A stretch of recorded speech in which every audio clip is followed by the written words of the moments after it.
Assalamu alaikum everyone. I'm Sania Gilani, your course instructor, and this is lecture number 20. In the previous lecture, we talked about the historical context of the Victorian age and the Victorian poets particularly. In this lecture, we are going to talk about the Victorian novel, the mirror of society itself. The Victorians were known as writing literature during a time of chaos, but they were primarily the age of novels. The novels written in this age were extremely important in terms of literary forms to come in future generations and also developed the art of storytelling or fiction writing as we know it today. Before beginning this topic, a quick recap. Let's take a moment to recall what we covered last time. In our previous lecture, Victorian period, the age of doubt and duty, we explored how early Victorian writers like Tennyson, Browning, and Matthew Arnold responded to the moral and spiritual challenges of industrialization, scientific progress, and religious skepticism. We saw that the Victorian age was an age of faith and doubt, where writers tried to balance moral conviction with intellectual honesty. Today, our topic is the opening of the age of novels, the advent of modernity or modern novel. The Victorian novel was a mirror of society. We are shifting our focus from poetry and essays to the work of fiction in this lecture, the form that became the beating heart of Victorian literature. The Victorian novel was not just entertainment, it was a moral mirror, a teacher, and a social critic. So, as always, let me begin with a question to get you thinking. Why do you think the novel became so dominant in the Victorian era? Far more than other ages. Even more, it became more popular than poetry or drama. Take a moment to think about it.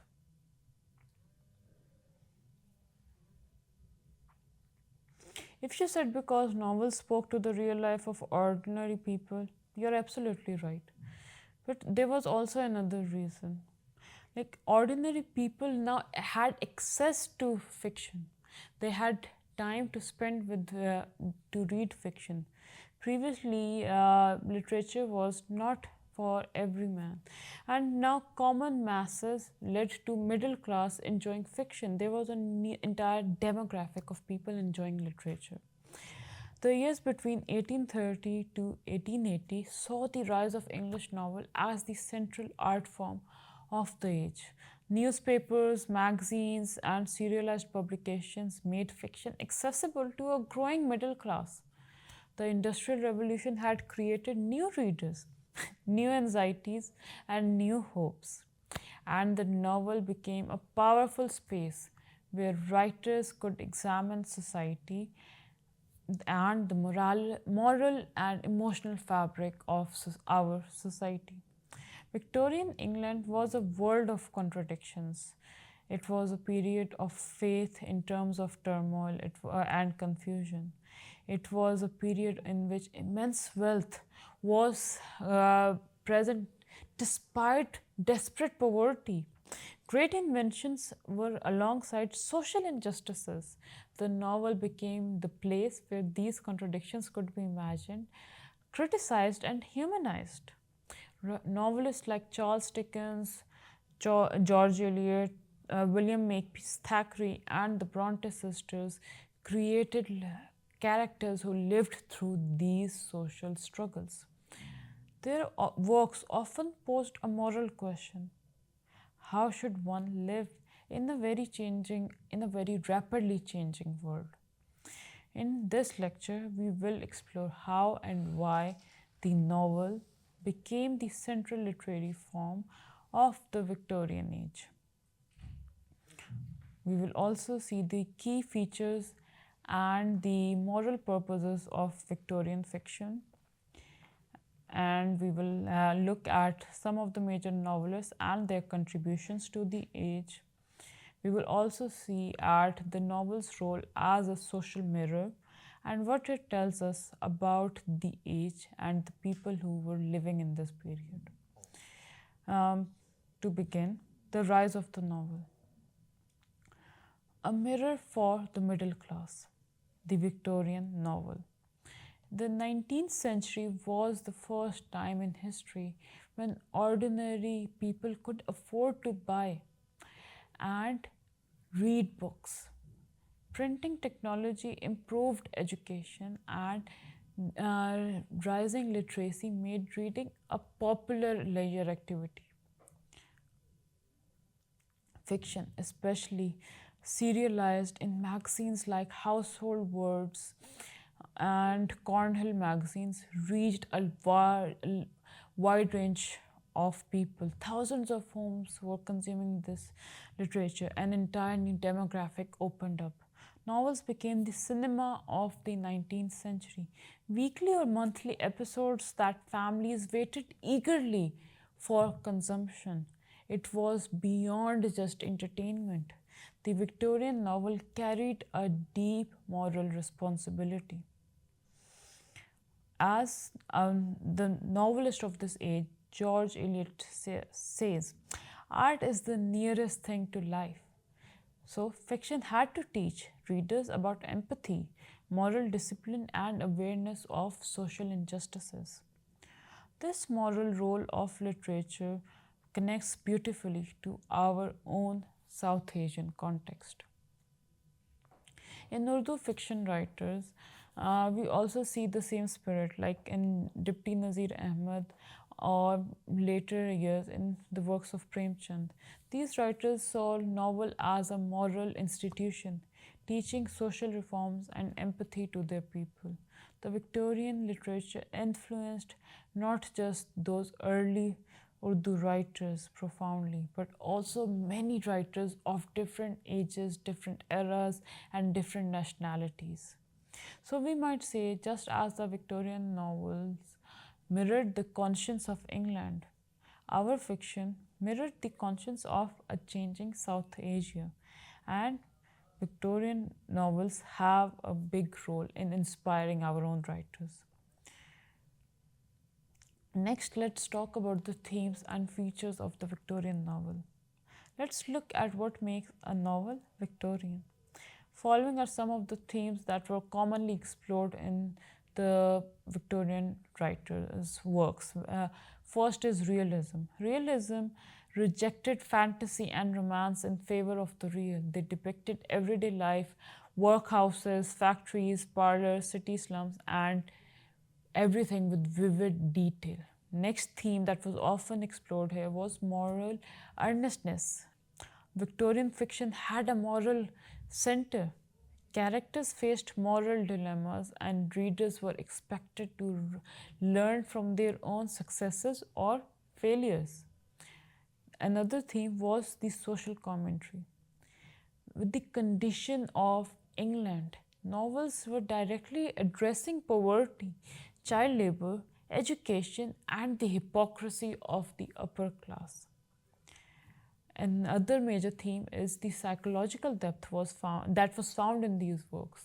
Writers began exploring the inner lives of the characters, their motives, conflicts, and the moral growth of these characters. Another major theme was the domestic ideal. Many novels centered on the family, the moral nucleus of Victorian society. At its heart, the Victorian novel tried to restore order and meaning in a rapidly changing world. For them, things were quickly shifting. To make everything relatable, you can think of how, in our particular time period, with Pakistani dramas flourishing quickly, there's a mix of entertainment with moral and social reflection. Many of those dramas today function similarly to Victorian novels. Victorian novels were not just for entertainment, nor were they just for teaching morality. They were about emotionally engaging with their audiences to leave a strong social conscience on the viewers. So now let's talk about the writers. We discussed about the historical context, the age of the novel, why it became so popular, and the themes explored. Now, talking about writers, let's talk about the biggest name in Victorian novels. That was Charles Dickens. He was the conscience of the Victorian England. You cannot understand the Victorian novel without talking about Charles Dickens. He wrote numerous works.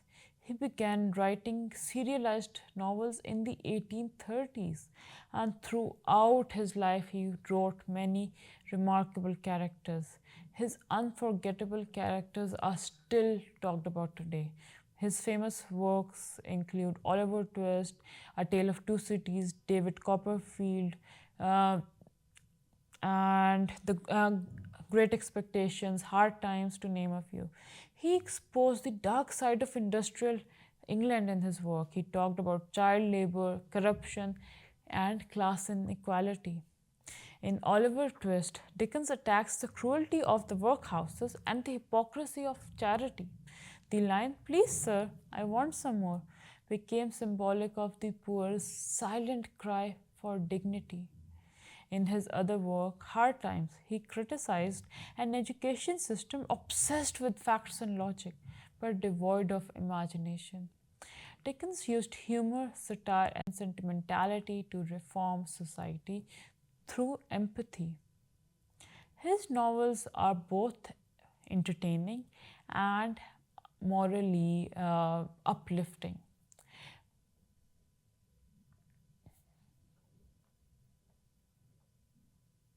Next big name is the Bronte sisters.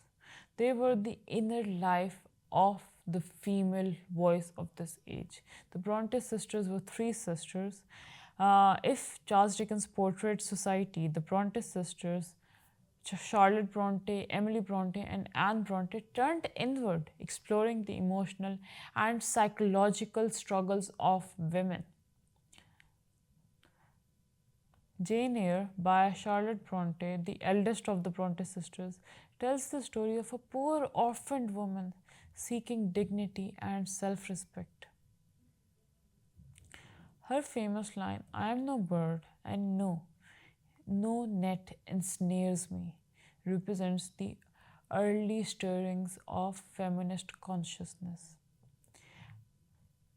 The next sister, Emily Bronte, and her famous work Wuthering Heights, is a lot more darker in its tone. It explored passion and moral chaos. The youngest, Anne Bronte, wrote The Tenants of the Wildfell Hall. She bravely criticized male drunkenness and women's lack of rights. She had a character who was a widow in an age where talking about widows was considered blasphemous.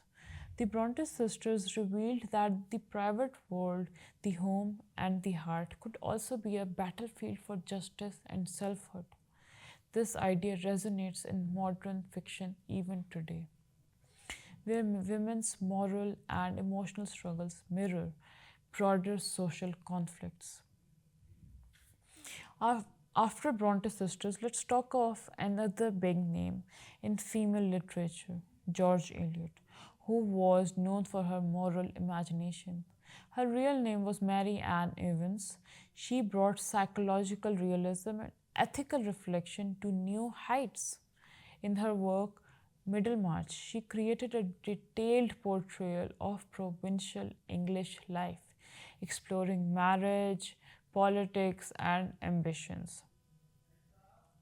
Her famous idea was that literature should expand our moral awareness and sympathy. It should not make us deprived of that. She believed that reading literature, and particularly fiction, trains the soul to be much more humane, to much more sympathetic, and to be kinder. the greatest benefit we owe to the artist is the extension of our sympathies. Her works are not about heroes and villains, but about ordinary people trying to do good in their little complex circumstances. In their life, everyone has makes mistakes. She talks about that. In many ways, George Eliot is the Victorian counterpart of writers like Kuratullah and Haider or Bapsi Sidhwa from Pakistan, who also use fiction to explore the moral fabric of a society in transition. After looking at a few writers, let's see at the novel as a social critique. The condition of England's novels, with writers like Mary Barton and Elizabeth, mm, with the conditions of English novels with works like The Mary Barton by Elizabeth Gaskell or Sybil by Disraeli, writers were tackling poverty, class conflict, and industrialization head on. They gave voice to the voiceless factory workers, poor women, orphans. Victorian fiction thus became a moral dialogue between classes. It challenged readers to ask, what kind of society are we building?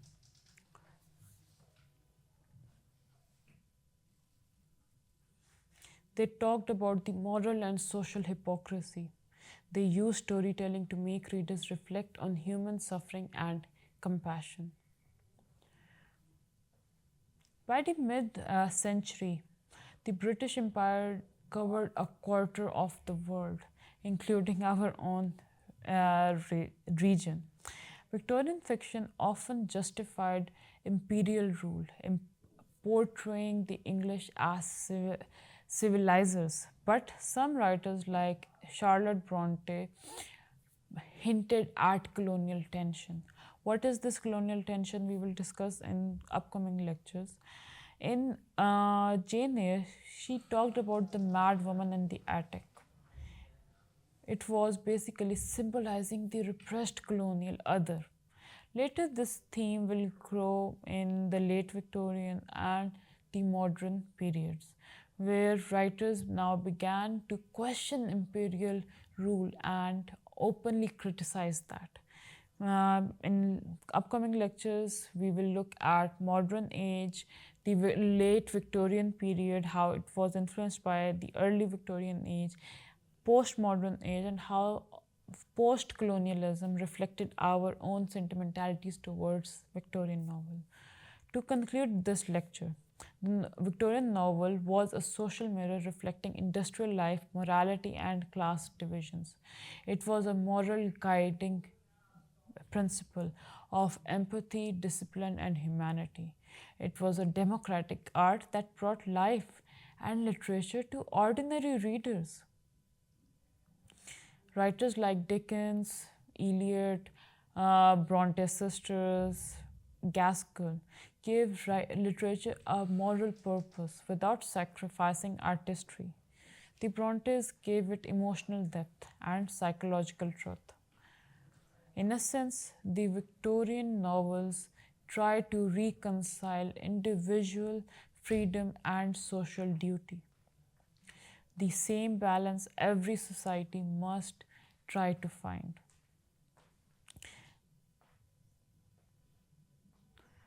For today's lecture, we are going to wind up at here. Till next time, Allah Hafiz, and think a little bit about how Victorian society can reform storytelling and how storytelling is basically created by our heart and to challenge hypocrisy. In the next lecture, I will ask about that and we will continue from there. Till then, Allah Hafiz.